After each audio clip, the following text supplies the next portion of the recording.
सड़क सुरक्षा फोर्स पंजाब जीवन रक्षा के लिए प्रतिबद्ध 24 घंटे। मात्र 1 साल में सड़क दुर्घटना में होने वाली मृत्यु में लगभग 50% की कमी।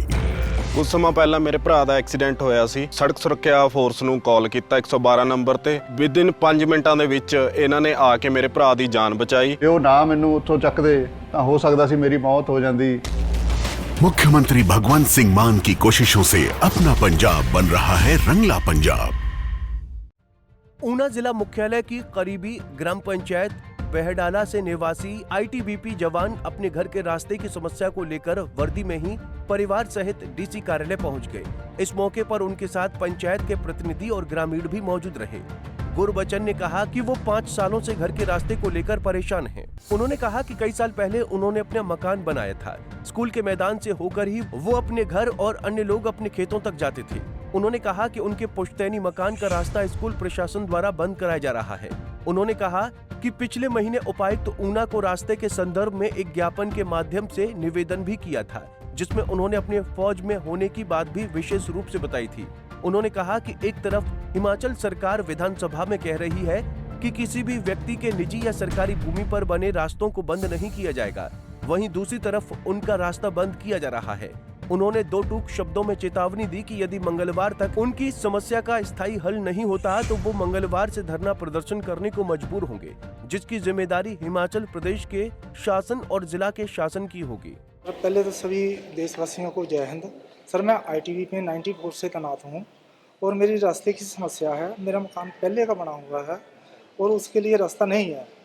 मैंने 2022 में मैम को जिला प्रशासन को दिखाया था, अपनी समस्या रखी थी और उन्होंने मौका देखा, मैम साहब ने, एसडीएम मैम ने, और मेरी घर की समस्या और किसानों की समस्या देखते हुए 3 मीटर का प्रावधान एजुकेशन को दिया था। उसके बाद किसी ने मेरी कोई सुनाई नहीं की।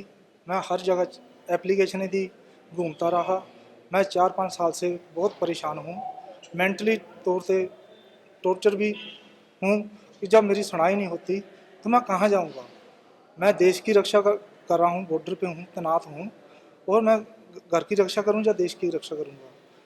मैं आज डीसी साहब से मिलने आया हूँ। मैं पहले भी साहब को दी थी 16 नवंबर को, उसके ऊपर भी कोई कार्रवाई नहीं की गई और आज मैं फिर डीसी साहब से मिलने आया हूँ। अगर मेरी सुनाई मंगलवार तक नहीं की गई तो मैं मंगलवार को 11 बजे धरने पर बैठ जाऊँगा। जी, बात की जाए जो आपका घर है, क्या रेवेन्यू रिकॉर्ड में वहाँ पर रास्ता है?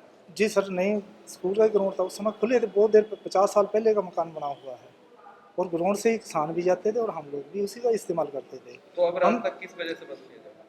हम सर रास्ते की समस्या से हमने प्रशासन को अवगत कराया था, तो उन्होंने मौका देखकर प्रावधान रखा और समस्या देखते हुए प्रशासन ने 3 मीटर की प्रावधान रखा, लेकिन वहाँ 4 दीवारी हो रही है और 4 दीवारी भी इन्होंने 12 नवंबर को शुरू कर दी है, जबकि 2022 से बंद पड़ा है। उससे पहले कोई इन्होंने वो नहीं किया, रास्ते का प्रावधान नहीं किया। अब मैं बहुत परेशान हूँ। कल मेरा बिल्कुल रास्ता जो है बंद कर रहे थे। जे मेरा बच्चा गोद लिया हुआ है, जे मेरी धर्मपत्नी है, ये कहाँ जाएंगे? अब मेरी छुट्टी ख़त्म हो रही है, मैं चला जाऊँगा ड्यूटी पे। मेरे बच्चों का कौन ख्याल रखेगा? प्रशासन रखेगा, राज्य सरकार, गांव की पंचायत।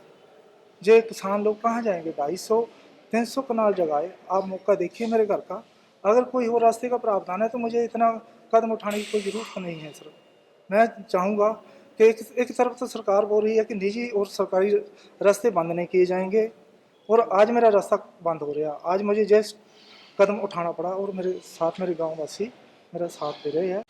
हमारे गुरबचन जी फौजी है, वो 1992 से फौज में तैनात हैं। इनके घर जो है 50-60 साल से वहाँ पे बना हुआ है। पहले तो हमारा ग्राउंड था, वो खुला हुआ ग्राउंड था, क्योंकि पहले हमारे जो किसान है भाई है और जो इनका जो घर बना हुआ है वो पैदल वहाँ से आते रहते थे, क्योंकि आजकल को जो स्टेडियम का निर्माण चला हुआ है, क्योंकि निर्माण तो चला हुआ क्योंकि इनकी समस्या भी है और किसानों के लिए रास्ते भी है।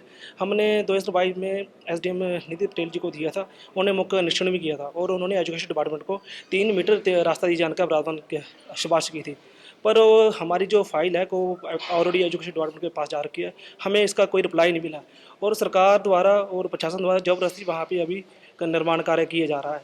हमारी तो मांग यही है कि हम जो ग्राउंड हो रहा है, ग्राउंड 4 दीवारी हो रही है, उसके साइड से 3 मीटर का रास्ता दिया जाए और किसानों की जो भूमि है वो बंजर ना हो पाए और इनके लिए घर के लिए रास्ते भी हो सके। दूसरी तरफ अतिरिक्त उपायुक्त महेंद्र पाल गुर्जर ने कहा कि आईटीबीपी के जवान गुरबचन सिंह ने अपनी समस्या उन्हें बताई। इस मामले में जिला राजस्व अधिकारी को जमीन का रिकॉर्ड तलब करने के लिए भी कहा गया है। उन्होंने कहा कि ये जमीन शिक्षा विभाग के नाम है, जहां से 3 मीटर रास्ते की मांग की जा रही है। जल्द इस मामले पर सकारात्मक कार्रवाई करते हुए इस समस्या का हल निकाल दिया जाएगा। बैडाला से आज एक आईटीबीपी के जो हमारे जवान हैं उनके परिवार एक प्रतिनिधिमंडल के रूप में हमसे मिला था और उन्होंने मांग की कि उनकी जो निजी भूमि है उसको लेकर सरकारी भूमि से रास्ता दिया जाए। तो हमने रेवेन्यू पेपर्स देखे तो वो जो रास्ते की डिमांड हो रही है वो स्कूल शिक्षा विभाग की ज़मीन है, उसमें से 3 मीटर का जो है वो रास्ता मांग रहे हैं और उस संबंध में उन्होंने अपनी मांग से अवगत कराया है। तो हमने आज ही भी डीआरओ साहब को इससे संबंध में निर्देशित किया है कि रेवेन्यू की जो मौके की रिपोर्ट है उसके संदर्भ में और नियमों के हिसाब से देखकर पता लगाए कि इसका क्या सॉल्यूशन हो सकता है और जो भी इस पर कानूनी कार्रवाई बनती होगी, एज पर लॉ एप्लीकेबल होगी, वो निश्चित रूप से की जाएगी। पंजाब केसरी टीवी के लिए ऊना से अमित शर्मा की रिपोर्ट।